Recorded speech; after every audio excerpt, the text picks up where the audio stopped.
Chainer Nightmare Adept versus Hogaak Arisen Necropolis. Pretty good hand there, I think. Let's keep it.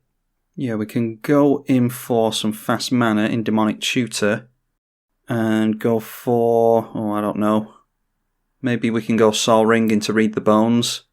And then we've got the mana for Chainer. Doesn't get Chainer out any faster, though. We've got the option of a turn 3 Chainer anyway. Okay, and I think our opponent just skipped through his first turn. Let's go and grab a tap land. Alright, and we get into another land in Dragonskull Summit. I think we do just go in for the Demonic Tutor. And we'll just grab ourselves a Sol Ring here, and then we can decide what to do in the meantime. They go for a Satyr Wayfinder. And I think it's a land they can choose there, isn't it? Top 4 cards put a land. Alright, so they just milled 4 there. In all these creatures, we'll have a look at those later. There is a Rakdos Charm. We'll drop the Dragonskull Summit. Drop the Sol Ring.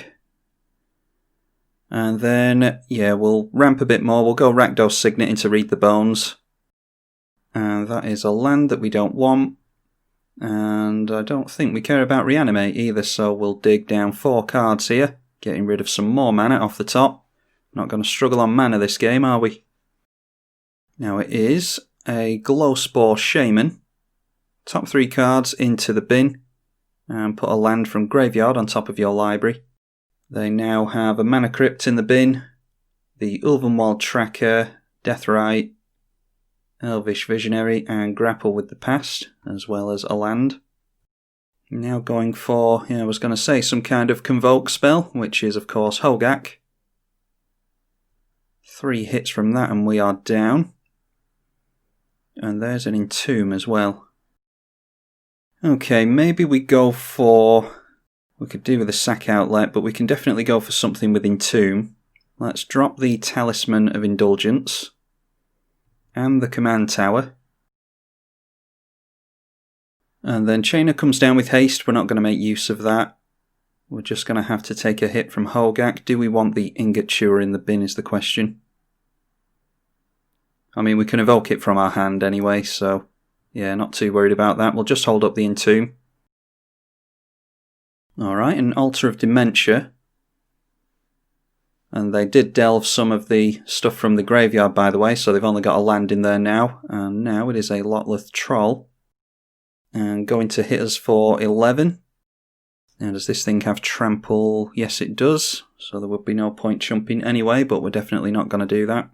I think getting a Death Toucher in the way is the best plan, as well as some more blockers, so that sounds like a Grave Titan to me. Yeah, if I had a Sack Outlet, we could go for Ravenous Chupacabra and just play it every turn. I think I actually like the Grave Titan. So let's put that in the bin. Then we can cast it with Chainer. Oh, and of course we get into that nice little combination of Ogre Battle Driver and the Grave Titan. Let's drop the Sulphurous Springs. So that will be 1, 2, 3, 4, and then 1, 2, 3, 4, 5, and 6. Doesn't do it, unfortunately. Yeah, we're 1 mana short, but we'll still get the Grave Titan out anyway. I don't think we were ever looking to swing in. Let's discard the Prismatic Vista. Then we'll cast the Grave Titan to get a blocker in the way. Chainer gives the Grave Titan haste because it came in from the graveyard. We're not going to swing in with it, like I said. And then we'll go for the Ingot Chewer with Evoke. And we'll get rid of that Altar of Dementia. And that's really going to hinder our opponent because their answer to being able to recast Hogaak after it's been removed is sacrificing it to this and making use of the Delve. Alright, and they go for mill 1 by sacrificing the Satyr Wayfinder. And they get into a Vengevine. Wow. Whenever you cast a spell, if it's the second creature spell you cast this turn, then that comes back into play. And they sacrifice the Glowspore Shaman as well. So this is just less stuff that we have to chump block with the zombies. So they've now got a Dark Ritual, a Signet, what is that? Hooting Mandrills, and obviously the Altar of Dementia is in there as well. So let's see if our opponent decides they want to swing in with Hogaak. Actually, we could swing in at our opponent and just chump block with the zombies, couldn't we? Or gang up on Hogaak with the zombies, yeah. So let's do that. Start getting some pressure onto our opponent. And they go for Traverse the Uvenwald. If there are 4 or more card types amongst cards in your graveyard, search for a creature or land and put it into your hand. Yeah, so a land, a creature, an instant, and an artifact. Which means our opponent can tutor for whatever they want here. We can cast things from the graveyard though, don't forget. It's the whole point in this deck, of course. So if they go for some kind of spot removal, we don't necessarily care. And it is a Stitcher's Supplier for even more self-mill. Surprised they didn't go for something a bit better than that. They've milled their own Animate Dead and some lands. Then Hogaak swings in. Get rid of it with all these zombies and force them to exile the stuff in their graveyard if they want to get that back out. They put Hogaak in the graveyard. You can cast it from your graveyard and they'll most likely make use of the Delve, like I said. Going for Grow from the Ashes, which is search your library for a basic and put it onto the battlefield. And now it looks like they're convoking because these are tapped. Our opponent's hand is empty. And that is the second creature that they've cast this turn thanks to the Stitcher's Supplier. So down comes Vengevine. There is an Urabrask, so we've got plenty of haste now. That is 9 mana in total, isn't it? 1, 2, 3, 4, 5, 6, 7, 8, 9. Let's go red there. And then we've still got enough red. Yeah, let's go Urabrask. And we'll go for the Ogre Battle Driver as well. And now we've got some pretty effective blockers. We can get rid of their Hogaak again.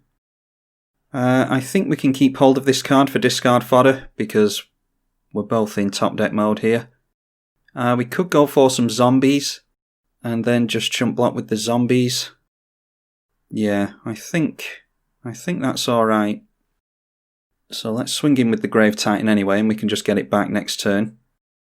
And they did not block the Grave Titan, so we got that 6 points of damage through. Had they have blocked there, we could have just replayed it and gotten some hasty 4/2s, and that would have made life difficult for them. And we don't necessarily mind losing a creature here either, because we can... Oh, not going for a swing in, that is surprising. They've just dropped a land and passed. We get into a land as well, so might as well keep making tokens with Grave Titan. Yeah, we'll hold the zombies back so that we can gang up on Hogaak again.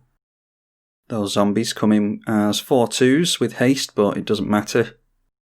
And this time, the Lotleth Troll, oh, of course this can regenerate, can't it, for black, yeah. So they've obviously just seen that, I forgot about that as well, as did our opponent. But we got some zombies out of it.